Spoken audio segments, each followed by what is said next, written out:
বাতাবৰণত আমি সকলোৱে আমাৰ নিজৰ ৰাষ্ট্ৰীয় দায়িত্ব কৰ্তব্য আমি পালন কৰি আমাৰ অৰিহণা আমি আগবঢ়াই এইখন ৰাষ্ট্ৰ অহা 2029 ভিতৰত পৃথিৱীৰ তৃতীয় সৰ্ববৃহৎ অৰ্থনীতি হিচাপে আমি গঢ়ি তুলিম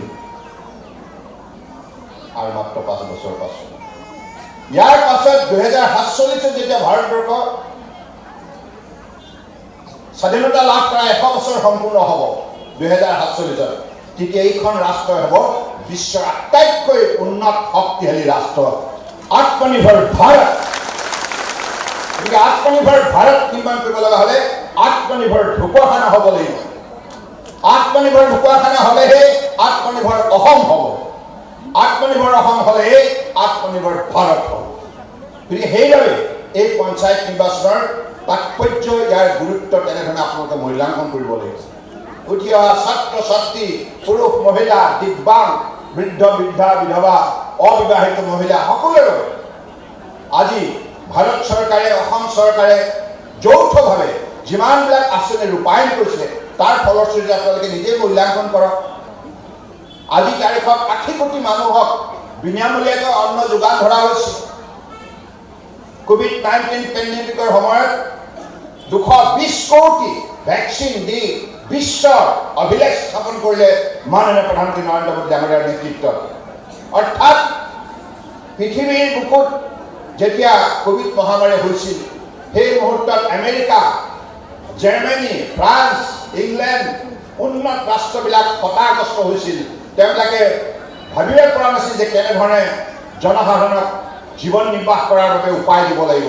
কিন্তু সেই সময়ত মাননীয় প্ৰধানমন্ত্ৰী নৰেন্দ্ৰ মোদী ডাঙৰীয়াৰ বলিষ্ঠ নেতৃত্ব দূৰদৰ্শী চিন্তা চৰ্চাৰ ফলত আজি ভাৰতবৰ্ষে 140 কোটি 84 লাখ লোকক যেনেধৰণে নিৰাপত্তা প্ৰদান কৰি তাৰ ফলশ্ৰুতিত আজি বিশ্বৰ প্ৰায়বিলাক বিশ্ববিদ্যালয়ে আজি মোদী ডাঙৰীয়াই লোৱা পদক্ষেপৰ ওপৰত অধ্যয়ন আৰম্ভ কৰিছে।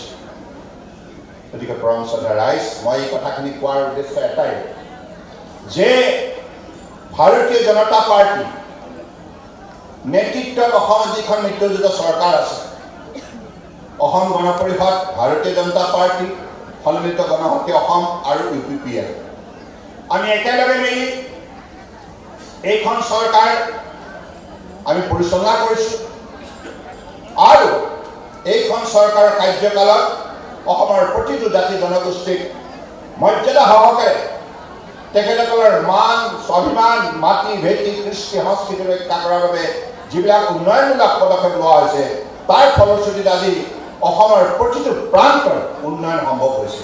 এই লখিমপুৰ জিলা এটা সময়ত কিমান পিছ পৰি আছে, আজি লখিমপুৰ জিলা বুলি ক'লে এই বৌদ্ধিক দিশতো আগৰণুৱা। ধেমাজি লখিমপুৰ বুলি ক'লে ডিব্ৰুগড় বিশ্ববিদ্যালয়ৰ আটাইতকৈ সৰহ সংখ্যক মেধাসম্পন্ন ছাত্ৰ ছাত্ৰী যদি কোনোবা জিলাৰ পৰা আছে এই লখিমপুৰ আৰু ধেমাজি। গৌৰৱৰ কথা পাতলে এটা হয় আকৌ মই আপোনালোকৰ কথা কৈ আছো, এইটো অসমৰ গৌৰৱ, ভাল লাগে। মই ভাইচ চেঞ্চেলৰ লগত কথা পাতোঁ, আটাইতকৈ বেছি সৰহসংখ্যক ছাত্ৰ ছাত্ৰী কৰোঁ। এইটো কেৱল এতিয়াই নহয়, মই 2014 যেতিয়া MP হৈছিলোঁ তেতিয়াও